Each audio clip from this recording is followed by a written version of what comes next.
in offering this group, really, what I'm offering is a space that's open and welcoming both of your divine selves and of your very human selves. Both are, to me, ultimately no different. That it's all part of the divine as it manifests in you. So I have a great respect for how we all show up so very individually. And often, with spiritual teachers, what you find is, that there's just an emphasis on the divine, on that which isn't human, which doesn't come and go, which doesn't, which is not the body, which is not the thoughts, not the emotions. And that has its place, and it's very clear. It's much easier to talk about that than to include the humanity, It's easier because then you can be very clear about what is just a passing thought, what is just an emotion, or a sensation, and what isn't. There's a very clear distinction that I'm sure you all know.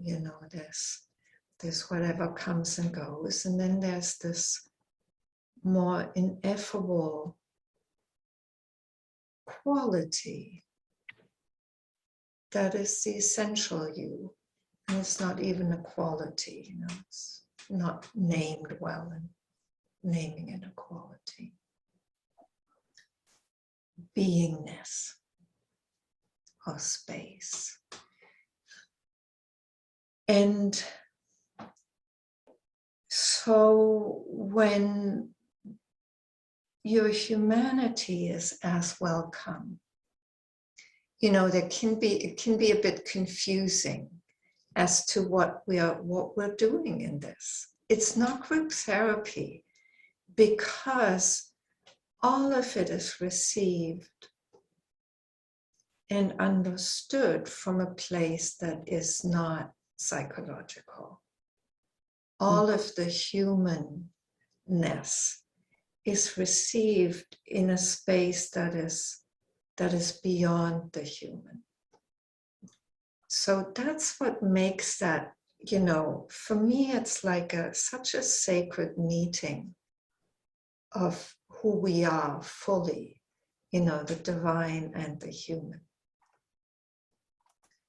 Sometimes it may look like we err more on the side of, just welcoming the human pain or the fear or the doubt or the whatever it is, the confusion.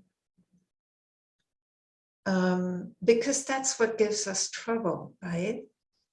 When we're solidly resting in our divinity, there's no problem. So it's the humanness. It's the particular conglomeration of our conditioning, our current, preoccupations and events that have caused certain things to be triggered in us. It's that causes us the problems. It's that makes us suffer. And so, the easy spiritual answer is, well, that's just thought, that's just feelings, just let that go. But it's not that easy. And when you try to kind of just be spiritual and let all of this go, what happens is that you turn against yourself. You turn against your own humanity. the very thing that makes you you, in this particular way, in this very individual way. And that, to me, when we turn against ourselves, that is so unhelpful, and it creates a hardness. You know, it creates a kind of, this is spiritual and this isn't. You know, it creates those two categories.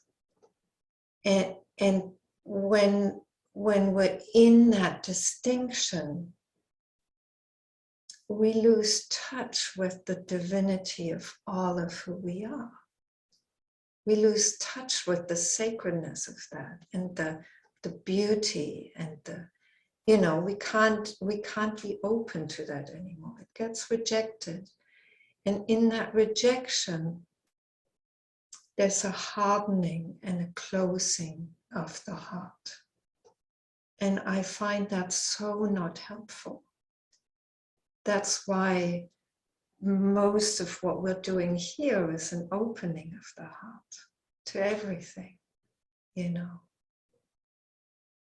Because that's where we come home to ourselves as both divine, capable of a love that's totally unlimited and open to everything, not disturbed by any of whatever may arise, and yet also disturbed in the very human ways that we have. And for me, the ultimate realization is that the humanity does not stand in the way of our divinity. It can be a path to that, you know, when it's an occasion to open and to include and to welcome, then it brings us right in this gesture of opening. It brings us right back to our divinity, because divine love is that. It's an opening. It's a receiving. It's a welcoming of everything, just as it is, and an ability to include that in the spaciousness and the appreciation of beauty, of whatever is, you know. So I just wanted to share that with you, because, you know, sometimes it's good to get back to basics, and that's my basics. That's the way that I see the human and the divine coming together and becoming one. And that's really what this group is here to share with you, and to encourage in you, you know, that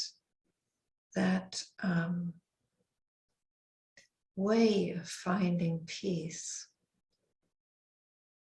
Peace that doesn't exclude your own humanity, doesn't exclude anything in you or in others or in the world. So,